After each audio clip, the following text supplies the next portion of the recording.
नमस्कार। आज की लोक कथा वाकई सोचने पर मजबूर कर देने वाली है। कहानी का नाम है वो मौलवी जो मीलों दूर तक देख सकता था। तो चलिए इस मजेदार कहानी की दुनिया में गोता लगाते हैं।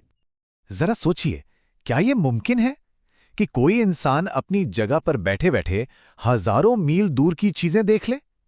क्या यह कोई चमत्कार है, कोई दिव्य शक्ति, या फिर इसके पीछे कोई और ही राज छिपा है? चलिए इसी सवाल का जवाब ढूंढते हैं। तो कहानी की शुरुआत होती है एक दावत से, और एक ऐसे दावे से जो किसी को भी हैरान कर दे। एक मौलवी साहब अपने एक भक्त के घर खाने पर गए हैं, और बस यहीं से एक बहुत ही असाधारण घटना की नींव पड़ती है। मौलवी साहब जैसे ही घर की दहलीज पर कदम रखते हैं, एक बड़ी अजीब बात होती है। वो अचानक दरवाजे की तरफ देखकर जोर जोर से चिल्लाने लगते हैं। लेकिन मजे की बात यह कि दरवाजे पर तो कोई था ही नहीं। घरवाले एकदम सन्न रह गए। वो एकदम गुस्से में चिल्लाते हैं, हट हट हट। अब बेचारा मेजबान तो घबरा गया। उसने पूछा, हुजूर क्या हुआ? यहां तो कोई नहीं है, आप किसे हटा रहे हैं? और फिर मौलवी साहब ने जो जवाब दिया, उससे सुनकर मेजबान के तो होश ही उड़ गए। उन्होंने कहा कि वो यहां से बैठे बैठे हजारों मील दूर मक्का के पवित्र काबा को देख सकते हैं, और वहां एक कुत्ता अंदर घुस रहा था जिसे वो भगा रहे थे। इसी को दिव्य दृष्टि या क्लेयरवॉयंस कहते हैं। मतलब वो देखने की शक्ति जो आम इंसानों के पास नहीं होती। मेजबान तो मौलवी साहब की बातों से पूरी तरह इंप्रेस हो चुका था, लेकिन घर में कोई और भी था जिससे ये कहानी कुछ हजम नहीं हो रही थी। और वो थी मेजबान की पत्नी, जिनके दिमाग में शक का एक छोटा सा बीज पनप चुका था।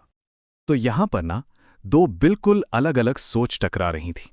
एक तरफ था पति जो मौलवी को चमत्कारी मान बैठा था, और दूसरी तरफ थी पत्नी जो सोच रही थी कि भाई इतनी बड़ी बात पर आंखें बंद करके यकीन कैसे कर लिया जाए।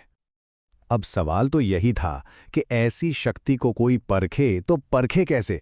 सोचने वाली बात है, जो इंसान दुनिया के पार देखने का दावा करे, उसकी सच्चाई का पता आखिर लगाया कैसे जाए। और बस यहीं पर मेजबान की पत्नी की समझदारी काम आई। और अब कहानी उस मोड़ पर आती है जहां सच्चाई को परखने का वक्त था। मेजबान की पत्नी ने एक इतनी सरल योजना बनाई जो मौलवी साहब के बड़े से बड़े दावे पर भारी पड़ने वाली थी। इसे हम कह सकते हैं छिपे हुए सालन की परीक्षा। उसका प्लान बहुत सीधा था। पहला कदम, सबके सामने खाना परोसा जाएगा। दूसरा कदम, खास तौर पर मौलवी साहब की थाली में सालन को चावलों के ढेर के नीचे छिपा दिया जाएगा। और तीसरा और सबसे जरूरी कदम, खामोशी से इंतजार करना और देखना कि मौलवी साहब अब करते क्या हैं। और हुआ भी बिल्कुल वैसा ही। जैसे ही मौलवी साहब ने अपनी थाली देखी, उनके चेहरे का रंग ही बदल गया। वो कभी अपनी थाली को देखते तो कभी कमरे में बैठे दूसरे मेहमानों को। उनके चेहरे पर साफ दिख रहा था कि कुछ तो गड़बड़ है। आखिरकार उनसे रहा नहीं गया और उन्होंने मेजबान की पत्नी से पूछ ही लिया, जी लगता है आप मुझे सालन देना भूल गईं? और बस इसी एक सवाल के साथ वो उस जाल में फंस चुके थे जो उनके लिए बिछाया गया था।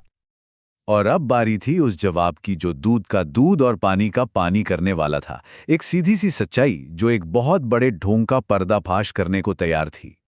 मेजबान की पत्नी ने बड़ी ही मासूमियत से लेकिन एक गहरी चोट करते हुए कहा, हुजूर आप तो यहां बैठे बैठे मक्का देख लेते हैं, जरा अपनी थाली में तो ध्यान से देखिए।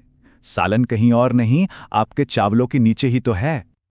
और बस इस एक जवाब ने मौलवी साहब के सारे दावों की हवा निकाल दी। जिनकी हजारों मील देखने वाली नजर थी, वो अपनी ही थाली में छिपा सालन नहीं देख पाए। एक साधारण सी समझदारी ने एक बहुत बड़े ढोंग का पर्दाफाश कर दिया था।